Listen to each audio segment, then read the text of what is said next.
Hello, recruit, and welcome to Astroneer Academy 105 Research and Printers. Okay, that title is slightly misleading. This is actually a two-part course. Today, we are going to discuss the research chamber and the various ways in which you can obtain research bytes in order to unlock schematics in the research catalog. We will also take a few moments to become familiar with the research catalog itself. 2 weeks from today, in an Astroneer Academy Extra, we will be discussing printers and tier sizes of items. You may be thinking to yourself, what does research have to do with printers? Well, recruit, it may not seem readily apparent, but the two do go hand in hand. You cannot print most items until you have first unlocked their schematics in the research catalog, and you cannot unlock those schematics without obtaining research bytes. The relationship between research and printers does not end there, however. Each tab of the research catalog corresponds to a printer. The first tab contains items you can print on your backpack printer, though there are a few exceptions that can be printed on the small printer as well. The second tab corresponds to the small printer, the third tab for the medium printer, and the fourth tab corresponds to the large printer. In addition, each tab of the research catalog contains several rows of items that you can unlock. If you open the control panel of any printer, you will see that it is arranged according to those exact same rows. For example, if you select the fourth tab, you will find 8 rows of items that you can unlock. If you then open the control panel on the large printer, you will find 8 rows of items that you can print. You may not be able to access some of those rows due to locked schematics, but we will talk more about that in just a few minutes. Let's take a moment and discuss the research catalog. Similar to the mission log, there are a few options available to open the research catalog. You can open your backpack and click the handle to the left if you want to take a hands-on approach to opening the research catalog. You can also access the research catalog from the action wheel, or you can open up the Astropedia and read through the research section to find out how to open the research catalog with your preferred control scheme. Before we dive into the features in the research catalog, I want to point out a useful feature built into the physical research catalog itself. See that dark dot below the handle of the research catalog?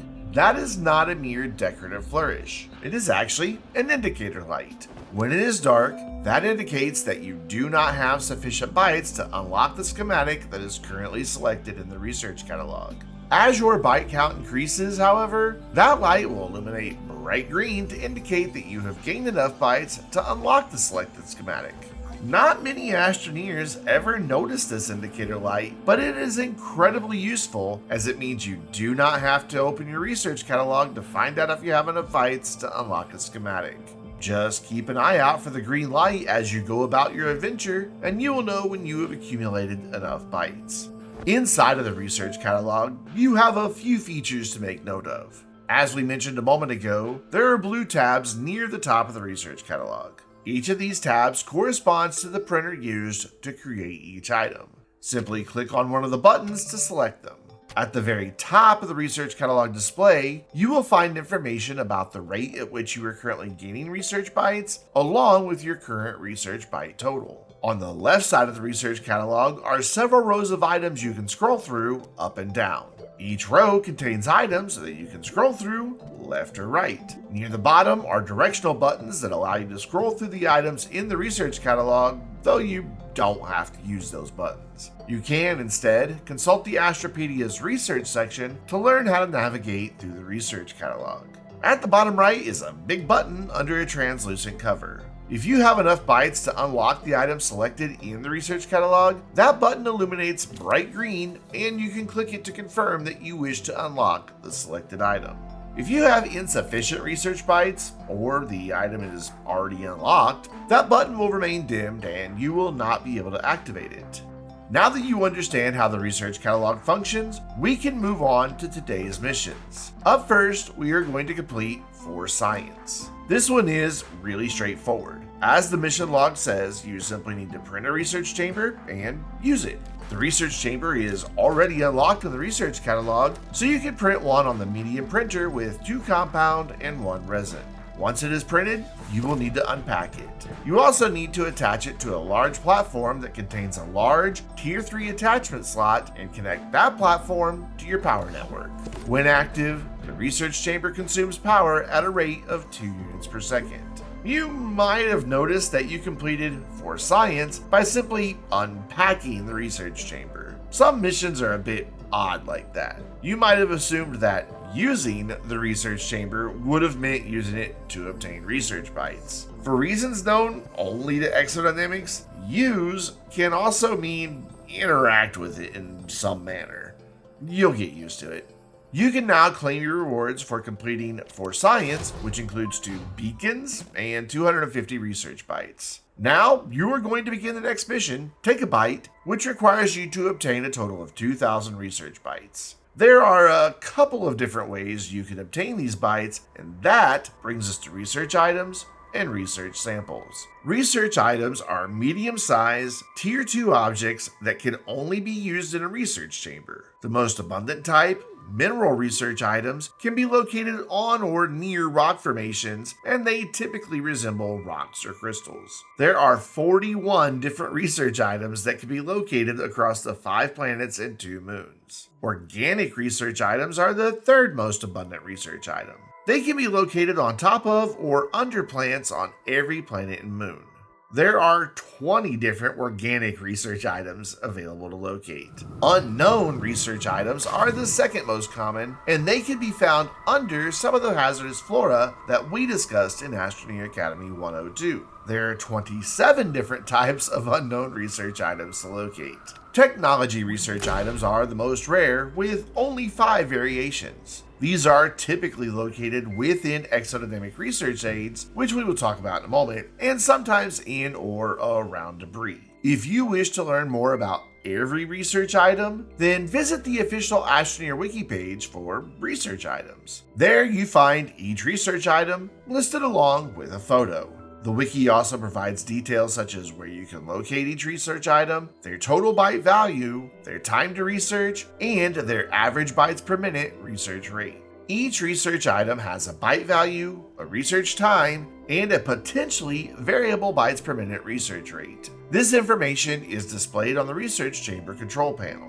You can see the total bytes displayed in the upper left, with the total research time displayed in the top right. To the bottom left, you can see the current bytes per minute. The graph to the right can give you an idea of how long a research item will spend at a higher or lower bytes per minute rate. For the most part, byte value will increase for research items found deeper and deeper within a planet or moon. Likewise, planets with increasing difficulty ratings will also typically have research items with higher byte values. For unknown research items, the byte value increases in a rough correlation to the danger presented by its respective hazardous flora. Research time will vary if your research chamber is not fully powered, but generally, higher byte values will also come with a longer research time. There are exceptions to this, however, so you may find that some higher byte value research items can research completely quicker than some of those with lower byte values. If you have already unlocked packagers, you can use them to package a research item. A packaged research item is only a small Tier 1 object compared to an unpacked research item, which is a medium Tier 2 object. By packaging research items, you can carry them in your backpack, allowing you to retrieve several at once. This also means you can carry a far greater number of research items on a vehicle when those research items are packaged. We will cover packagers in Astroneer Academy 201 and vehicles in our next main course. To get started with the Take a Byte mission, locate a research item and place it into the research chamber. You can typically find organic research items in the plains surrounding your starting shelter or in the mountains that will most likely be nearby. To begin research, open the research chamber control panel and activate the green button located under the red cover. This turns the research chamber on. You can also turn the research chamber off if you wish. While turned off, it will no longer consume power, meaning you can use that power for other power consumers. You can also remove any item from the research chamber while it is turned off. This can be useful if you find a higher value research item you wish to begin researching immediately instead of waiting for the current research to complete. The research chamber has some nice built-in features, though they may not be readily apparent. Once you have turned the research chamber on, it will automatically begin researching any research items you place inside it. This means you can turn the research chamber on and just leave it on. It will only consume power when it is actively researching, so you will not introduce any unnecessary demand on your power network. On top of this, the research chamber can automatically load research items, research samples, and resources into itself.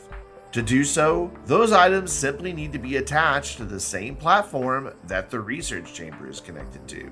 This allows you to queue up several items for research, allowing you to go about your adventure without needing to revisit the research chamber as often. With the research chamber processing your first research item, it is a good time to turn your attention to our next mission. Here we go with sampling. For this mission, you need to locate and use 10 research samples. Like research items, research samples come in 4 varieties. Organic research samples can be found growing on various plants, while mineral research samples can be found growing on rock formations. Next week, we will have an Astroneer Academy quick bite that will teach you how to use these mineral research samples for infinite research. Moving on, as we discussed in Astroneer Academy 102, some hazardous flora will drop research samples when they are dug up. Finally, technology research samples can be found within EXO Research Aid Units, on discarded backpacks, and in or around debris. Research samples can vary in byte values from around a dozen to upwards of 1100. They will vary in research byte value in roughly the same way as research items. Those found on the surface of a planet will be worth fewer bytes than those found deep inside a planet, and those found on planets with a higher difficulty will typically reward you with a higher byte value. To use a research sample, you simply interact with it to scan it. The research sample is consumed, and you are rewarded with bytes. Organic and mineral research samples will regenerate over time as long as you do not dig up the plant or rock formation they were growing upon. Unknown and technology research samples do not regenerate. Once they are consumed, they're gone for good. You can easily increase the number of bytes you receive per research sample by placing them inside of the research chamber instead of scanning them. You can get at least twice as many research bytes this way, with some samples providing 3 to 4 times more research bytes. For now though, we have a mission to complete, and this mission requires that we scan 10 research samples. You should not have any difficulty locating 10 research samples. They will appear on some of the shorter green bushes in the plains surrounding your starting shelter, on rock formations near the base of the nearby mountains, and on plants growing in the forest biomes. There are other scannable organic items in the forest biomes of Silva that resemble snail shells. These G Silva shells are not research samples, however, so they will not count toward your goal for this mission.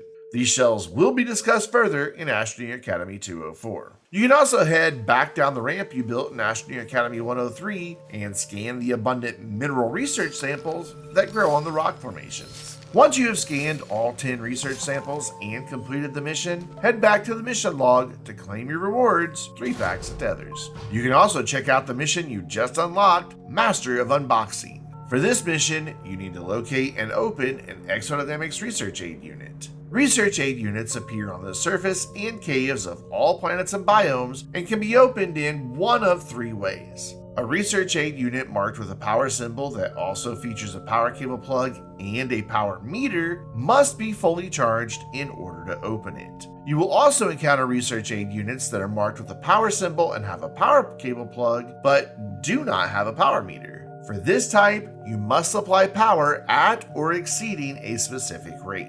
The power required to open a Research Aid Unit will increase as the difficulty rating of the planet increases. We have included this handy graphic to indicate how much total power or minimum power rate that is required to open these Research Aid Units. You can also find this information on the official Astroneer Wiki EXO Research Aid page and in the Astroneer Academy textbook. There is a third type of Research Aid Unit that requires a resource in order to open them. This type of Research Aid Unit will be marked with the resource symbol indicating which resource is required. If you are uncertain which research symbol matches to which resource, you can consult the Resources tab of the Astropedia. Research aid units on the surface of the planets will require a natural resource or gas to open them. Those located in the mantle biome will require refined or composite resources or a gas. And those located in the core biome will require a composite resource or a gas. This information can also be located in the official Astroneer Wiki and in the Astroneer Academy textbook.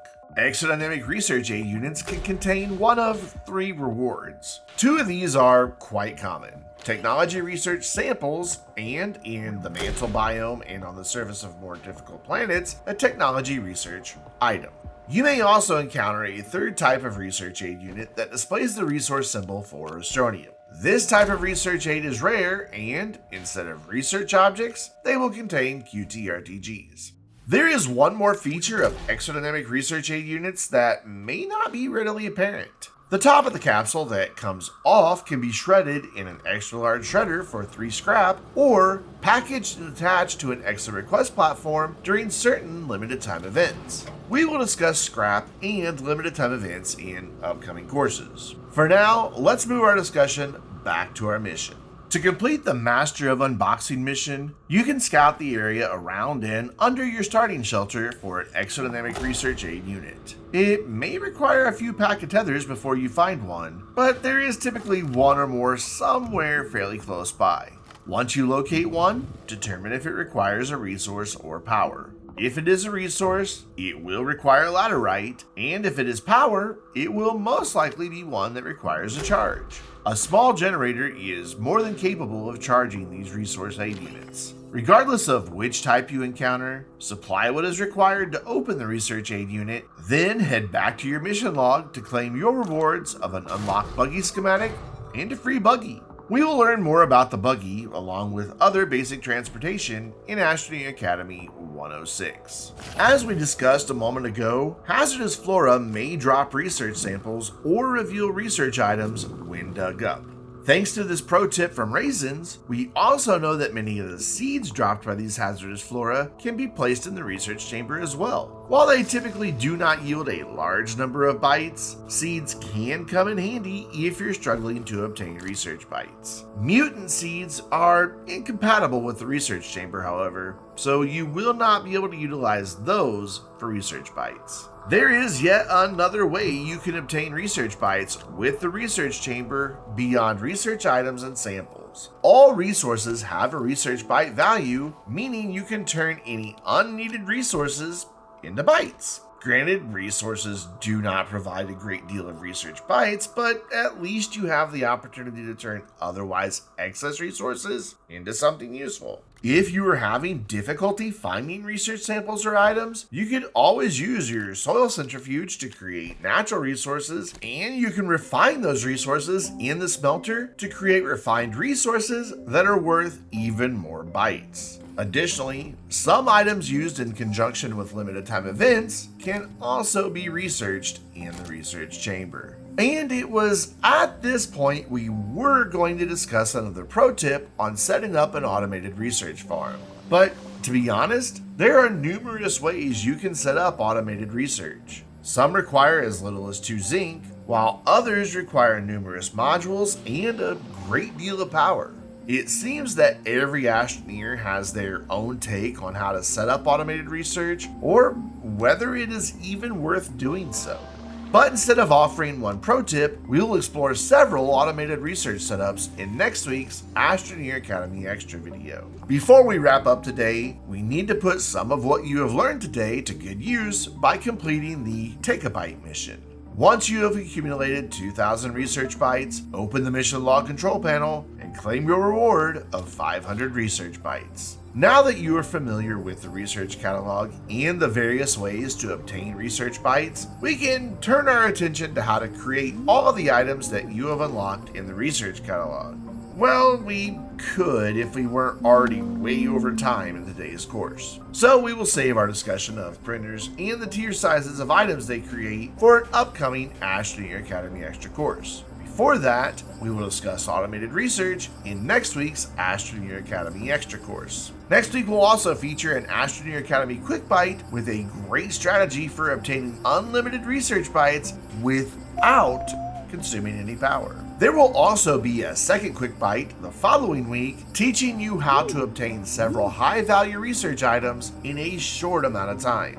Until then, I'm Brandon, reminding you to keep looking to the stars.